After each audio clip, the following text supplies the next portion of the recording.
En este mundo, está el destino de la humanidad controlado por alguna entidad o ley trascendental. El hombre tiene control de su destino o crea el suyo. Parafraseando un poco esta frase del manga, nos damos cuenta que en Berserk, cosas como el destino o el actuar del hombre ya está establecido por algo más allá del control de los personajes. ¿Verdad? Pues hasta cierto punto esto es verdad. Por algo existen oráculos que predicen el futuro, la existencia de los Behelits está ligada a un próximo apóstol o miembro de la mano divina, el eclipse o la ceremonia de reencarnación son sucesos que no se pueden evitar, y todo esto nos queda claro en el capítulo donde Miura mismo afirma que el destino está siendo controlado por la idea del mal.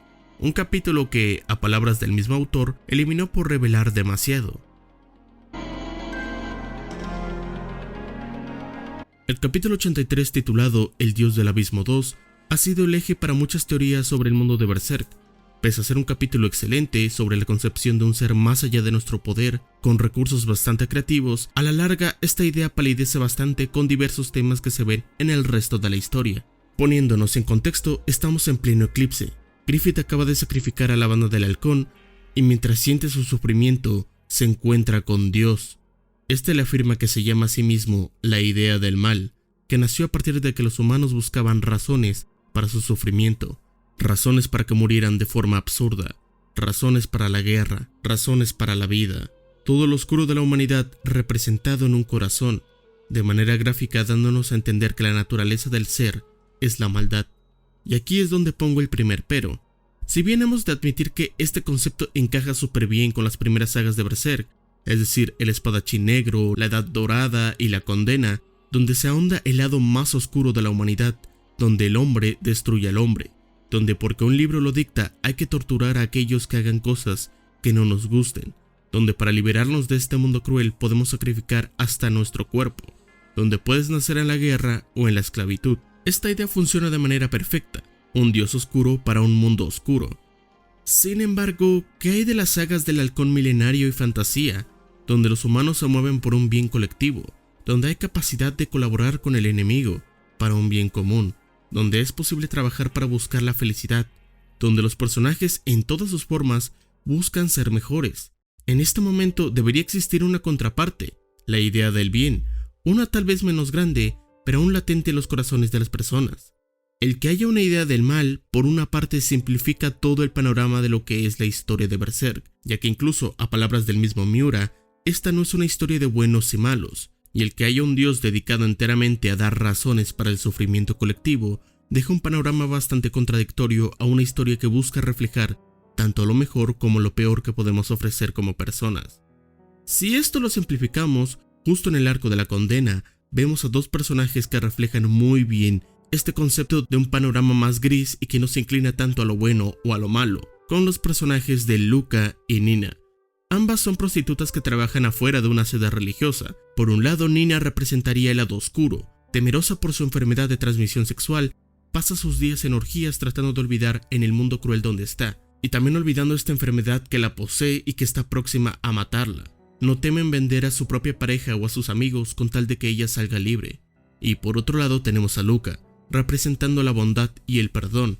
Resguarda a una chica que ni conoce debido a que ve que sufre problemas mentales, y para no ser víctima de una violación o tortura de la Inquisición, la resguarda como si fuera de su familia.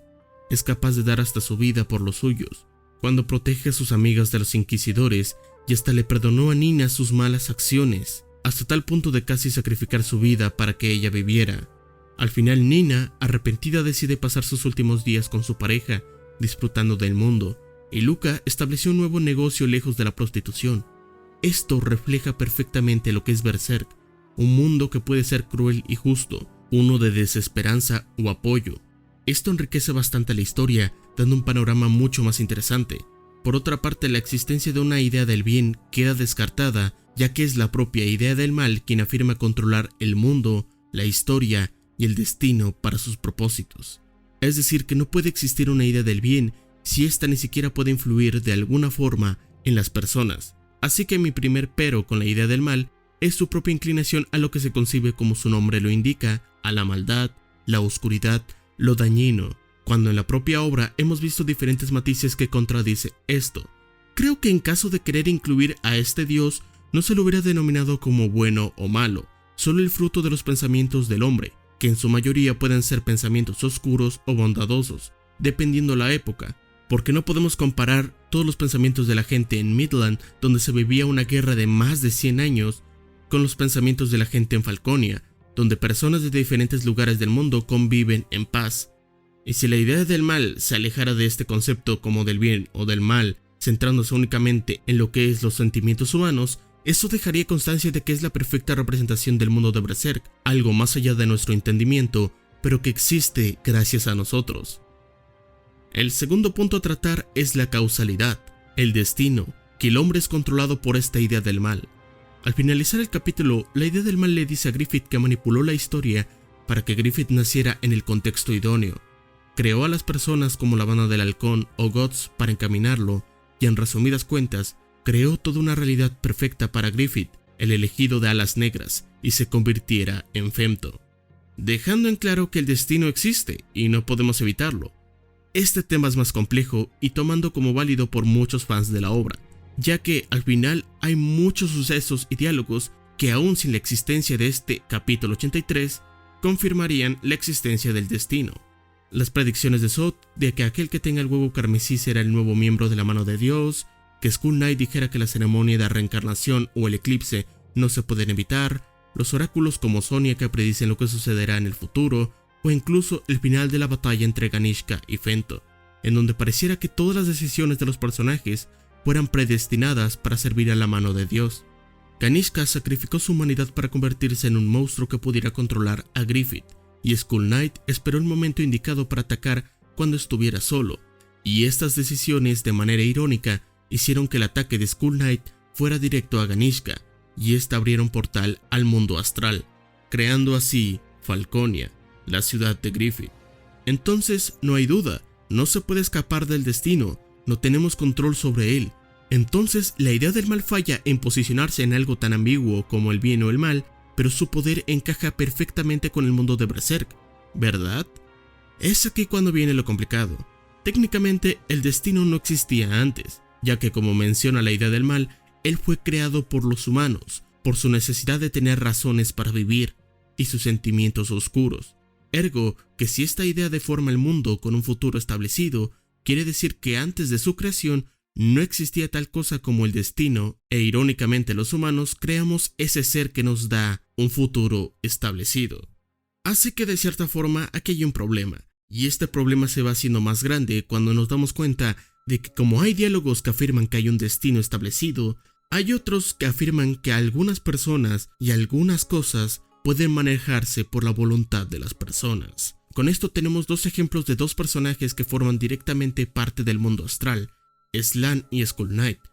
En el eclipse, después del rescate de Guts y Casca, Slann dice de que esto no se podía prever, ya que al fin y al cabo ellos no son dioses, pero por más que un pez se vaya contra corriente, la corriente seguirá, afirmando de que pueden haber pequeños cambios que no están destinados, pero en el gran orden de las cosas, esto no afectará al camino establecido. Y cuando se habla de la ceremonia de reencarnación, Skull Knight le dice a Guts de que esta ceremonia es como el reflejo de la luna en el agua, simplemente no se puede evitar por el hombre, a lo que Guts contesta de que a él no le interesa nada de eso, y que él hará todo lo posible para ir contra el destino, a lo que Skull Knight le responde de que tal vez Guts sea ese pez que va en contra de todo, a pesar de no intervenir en el reflejo del agua, si es alguien consciente de ello y que por ende lo hace diferente. Como verán, esos son dos pequeños diálogos que afirman de que puede haber no un destino totalmente establecido. Sin embargo, todo cambia cuando llegamos a la saga del halcón milenario. Esta saga se divide en dos segmentos de la historia, una enfocada a Guts y otra enfocada a Griffith, y es aquí donde la obra y el significado del destino es sumamente enriquecida. Por su parte, como había mencionado, todo lo relacionado con Griffith tiene que ver con lo establecido, el destino, la causalidad, que nosotros no somos amos de nuestras acciones. Y por su parte Guts refleja todo aquello en contra del destino, en contra de lo que debía ser, optando por una mirada más personal. Entonces, ¿esto no sería ilógico? ¿Mostrar dos conceptos totalmente distintos de cómo funciona el mundo? Pues no realmente. En un momento Guts conoce a Flora, una bruja bastante poderosa, y esta reconstruye todo lo visto por el capítulo 83. afirma que los Behelids están destinados a ciertas personas, y por más que Guts tenga uno, si ese Behelid no le pertenece de una u otra forma, se escapará de sus manos. Y con respecto a la mano divina, es una fuerza que está más allá del entendimiento humano, y por más que se quiera, no se puede derrotar. Guts lo compara con atrapar una nube y se va decepcionado. Nuevamente, nos confirman entonces que el destino existe, hasta que Shirk habla con su maestra y le dice que lo que hace Guts es insensato, y ella le responde que efectivamente lo es, pero que Dios otorga un destino, pero es el hombre que a través de sus acciones decide si seguirlo o no. Y es aquí donde se vuelve más interesante. Como había mencionado Flora, los Behelids están destinados a ciertas personas, pero esto no implica que aquellas personas cumplan con este destino. Por ejemplo, el conde era dueño de un Behelid, y al activarlo podía transformarse en un apóstol. Este, sin embargo, rechaza sacrificar a su hija para adquirir dicho poder, y es arrastrado por las almas en pena. Aquí vemos perfectamente lo que dijo Flora. Dios nos otorga un destino, en este caso el Behelid destinado al conde, pero nuestras acciones son las determinantes, es decir, el conde pudo elegir si salvar su vida, sacrificando a su hija, pero tomó el camino contrario, por lo que los Behelids no significan que el destino esté escrito, sino que la voluntad de las personas es clave. Y como máxima comparación tenemos el cómo se forma la nueva banda del halcón y cómo se forma el grupo de Guts. La nueva banda se forma a través del destino, porque los apóstoles, por medio de oráculos, recibieron un mensaje que Griffith reencarnaría y se encontraría en un lugar en específico, y todos ellos fueron hasta ese lugar, donde se les había mencionado. Aquí vemos claramente cómo el destino está escrito, y un futuro predilecto se cumple para reunir al nuevo ejército de Griffith. Sin embargo, el grupo de Guts precisamente negaron su destino, y por eso están todos juntos. Isidro era un niño que vivía en un pueblo lejano, pero rechazó ese destino y decidió emprender un viaje en busca de ser un soldado poderoso. Farnes era un aristócrata que formaba parte de la Inquisición, pero rechazó ese destino para buscar su camino y volverse más fuerte, irónicamente convirtiéndose al final en una bruja. Sérpico rechazaba toda aquella acción que no estuviera ligada a Farnes, siguiéndola aun cuando no quisiera, pero aún así por un breve momento él se desató de todo ello e hizo su propia voluntad al enfrentar a Guts. Shirk estaba destinada a vivir su vida como bruja, pero tras la muerte de su maestra, ella decidió acompañar a un grupo que apenas conocía, y a palabras de Flora, le había dicho que este era un destino que debía aceptar o rechazar, el destino llamado encuentro. Y finalmente, Guts, el protagonista de la historia, aquel que más ha desafiado al destino, nació prácticamente muerto, pero terminó sobreviviendo gracias a una banda de mercenarios. Debió morir nuevamente en el eclipse, pero fue rescatado por Skull Knight, y al final, él rechazó su destino de ser comido por demonios al ser un cazador de ellos. Rechazó el destino que le depararía a su amada de quedarse loca para siempre y fue hasta el fin del mundo para que se recuperara. Guts es la muestra del combate del hombre contra el destino, y aquí la obra es cuando se vuelve más abstracta en cuanto a lo que es el destino, donde nos deja reflexionar acerca de qué tanto estamos en control de nuestra voluntad. Es aquí cuando como lectores decidimos si tener el camino de Griffith junto al destino o de Guts luchando contra él. El capítulo 83 no da pie a esta interesante lectura. Hay destino y punto, y para colmo el destino estará enfocado en la maldad.